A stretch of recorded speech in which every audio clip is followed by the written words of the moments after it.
60s was an amazing decade for everybody, I think. From teenagers, from culture, from freedom of sex, from everything. The 60s was really a revolutionary year. For me, it was a great experience in the sense that I was a young man growing up. I was involved in sports, in the Olympics. I was in the university. I had a very happy family. I enjoyed working in the country with my father.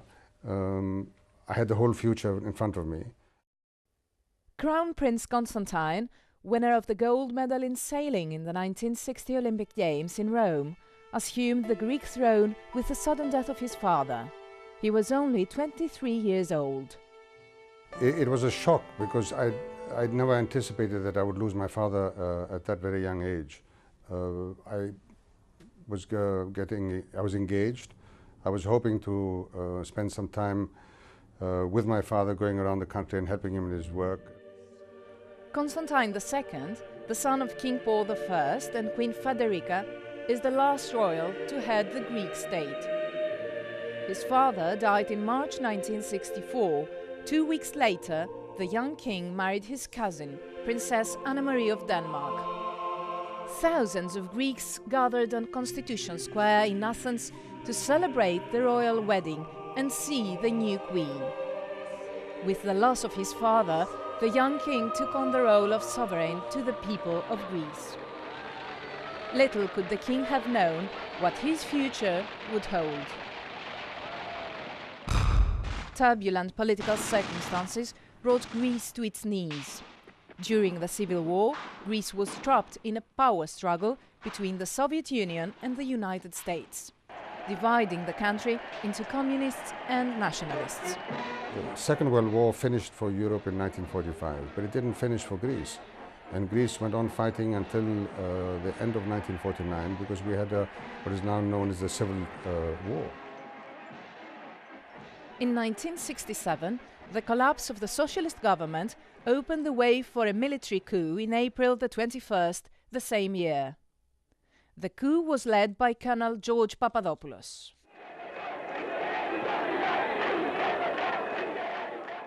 Democracy was abolished overnight by a group of military officers who decided to take over the country by lies and by false statements. But they succeeded in taking over. And once they had taken the country over and had put, I think, roughly something in the range of about 8,000 people into prison, and if you can calculate that on the night of the coup, I think that there were thousands of people arrested within the first 2 hours. And all my staff was arrested, the whole government was arrested. In fact, my staff were the first people to be arrested.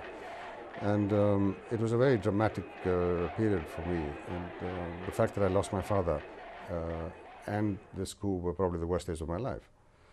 But I had to deal with it. And I had to try and find a way to remove these dictators from power. He believed, as did his parents, that he had a great backing, not just from the military, but even from the people. My strength lies in the love of my people. This has been the firm belief of all the kings of Greece. Every time a king has left the country, it has been because a group of people have thrown them out. Every time the king that left the country has always had in mind that no bloodshed must incur because of him. It is far more important, my father said to me, that the king should suffer than his people. Night of the coup, I was having dinner with my family in our private home in Tatoi, and funnily enough, we were looking at a film, and my mother and my younger sister didn't like the film, and they left and they went back to my mother's house. My elder sister, who's the Queen of Spain, wanted to leave too, but I said to her, listen, why don't you stay? I don't see you very often, and once you are here, stay on a little bit, and I will see another film. When the film finished, it was about 1 o'clock at night. I didn't know that the coup had already started. I just was turning the light off at about 2 minutes past 2 in the morning when the telephone rang, and the operator said it was my private secretary. He said, listen, and he put the telephone up and I could hear the bullets coming into his house. Greece was now under the regime of a military rule, a group of army officers that was firmly anti-monarchist. The king initially refused to acknowledge their self-proclaimed power. Under pressure from the colonels, Constantine reluctantly agreed to swear them in.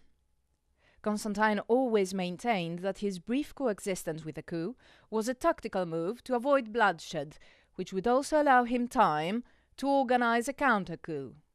I felt at that point that the only way I could get this country out of this horrendous situation was to gain time and then try to overthrow them. I summoned all the senior military people into one room. I didn't allow any of the colonels to come in. Now I need to know which one of you gentlemen are going to stick by your king in all the decisions that I have to take. I looked around the room and I noticed the most junior general in the room was the commander of the paratrooper brigade. So I needed to speak to him. But if I spoke to him directly, then everybody would know why I'm speaking to him. So the only way I could get to him without them being suspicious, I would have to see every single officer individually in my office. So I said to them, each one of you, according to rank, will come into my office. Well, that, as you can understand, took about 2 hours. So by the time I reached the last man, which was this officer, I said to him when he came in, we've only got about a minute by ourselves. And I said, General, I'm going to ask you straight. Can you go down and bring up the paratroopers and tell them that the king is a prisoner here and the government is a prisoner and take over this building? Because if you can, then we will save Greece. He said, sir, you don't understand what's happening here. When I walk out of your room, I'm going straight to prison. And then I had to decide what I was going to do. So I knew I had only about 5 minutes to think this through. And I stood there alone, and I hate to admit this on air, but I went into the bathroom and I threw up. It was getting clear to me that the only way out of this mess was that I was going to have to try and gain time and try and see if I could organize a counter-coup. I personally would have liked to have done it a few months later. The generals who were in charge said that we had to do it at that particular time that was chosen, which was the 13th of December. I felt that we were not ready.